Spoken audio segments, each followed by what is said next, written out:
it really struck me that not only in the Senate President's suite and office, but anywhere you go in the State House, women have been left out of the history, the physical history, the depictions, the posters, the paintings, the murals, the busts.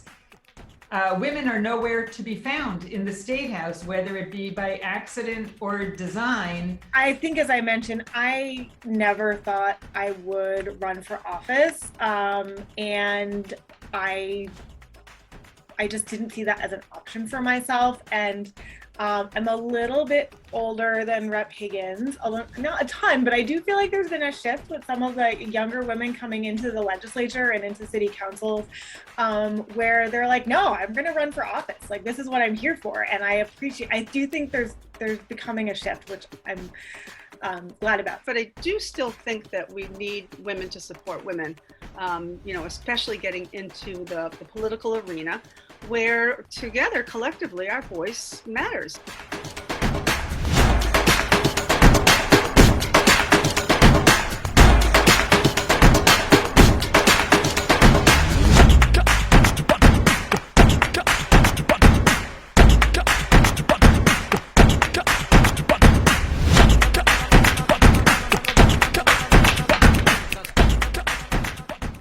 And the truth of the matter is, I would tell young women like yourself to just be who you are authentically. In addition for having a heart for service, in addition for truly having a desire to make change, so often as women, we have imposter syndrome. We think that we don't matter. We think that our perspective is invaluable. And the truth of the matter is, it is. And so I would encourage every young woman like yourself, just be authentic to who you are and let that value lead you while you continue to advance throughout your career. And it'll serve you well should you decide to run for office.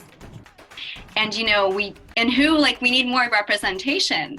Mm-hmm. And you know what I mean? Like, I want more people representing, people that look like me. I want more people in positions like that.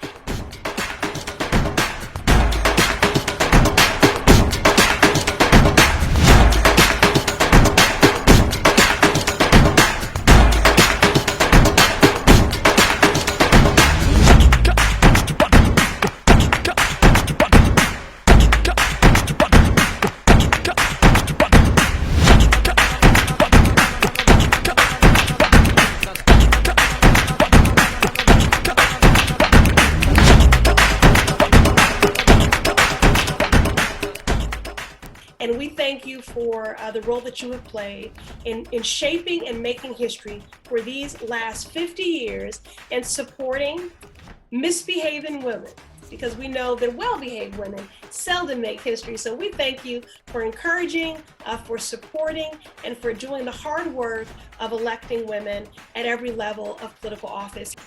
I take comfort in knowing that women have a unique ability to drive change. We have always paved the path toward progress.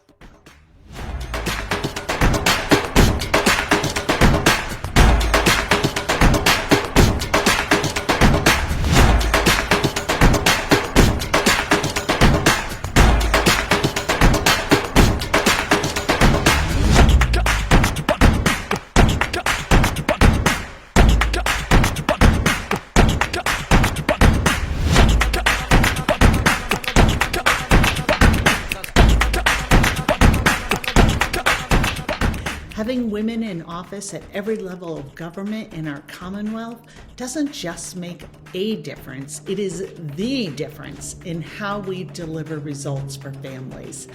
And the thing I'm most proud of is the picture right there, my two beautiful daughters, Caroline, who's 9, Grace, who's 7, and that's why I'm so inspired, especially to work with the Mass Women's Political Caucus. When women lead politically at every level, every citizen of the Commonwealth sees up close and personally the talent, the generosity, and the caring for our common good that women bring to public life.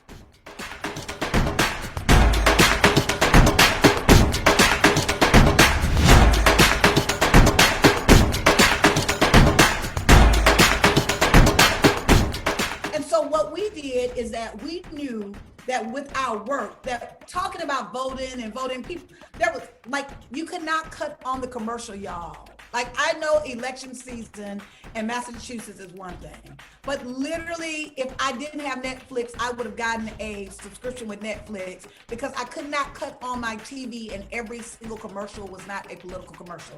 At some point, I had to tune that out because it's just, it takes over my day. And most people do that. And so we had to find other creative ways to get messages and engage people in an authentic way. And so we had what we call our first annual Collard Green Caucus. It's interesting when I think about some of the divisions that we have overcome that have sort of faded, and yet the partisan part has grown. We are far more polarized by party. And just on the other hand, and again, let's be realistic, we're about making change. That is the whole reason we do this, why we organize, so trying to make the world better. You are more effective at making change the larger and more inclusive your organization can be. The more people you can not just speak for, but listen to, the better. We're much closer to the promised land than we have been before. I am very hopeful. I am hopeful that I will live to see that really strong. And to you and to Dawn, to Dolores, to Kay, you know, this is a year that said, put up or shut up. Exactly. That's true. And you women, put up. Yeah.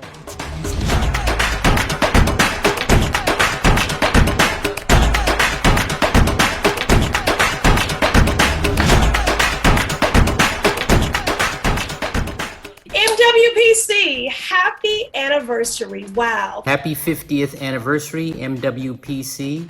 Congratulations, MWPC, on the 50th anniversary. 50 years. 50 years. Wow. 50 years. 50 years. 50 years. 50 amazing years. I want to congratulate the Mass Women's Political Caucus for 50 years of supporting women. 50 years of empowering women all across the Commonwealth on every level to run for political office. The 50th year anniversary of the Massachusetts Women's Political Caucus. The Massachusetts Women's Political Caucus. Massachusetts Women's Political Caucus. Massachusetts Women's Political Caucus's 50th anniversary celebration. Woohoo! Thank you, MWPC. Thank you. Thank you. Thank you. Thank you. Thank you for encouraging, for supporting, and for doing the hard work of electing women at every level of political office. You have been there every step of the way, getting women elected up and down the ballot. For 50 years, MWPC has recruited, trained, and endorsed women running for public office, including me. 50 years of changing the face of power in Massachusetts. Thank you for your friendship and partnership, and here's to the next 50 years of electing women to office in Massachusetts. Keep on keeping on.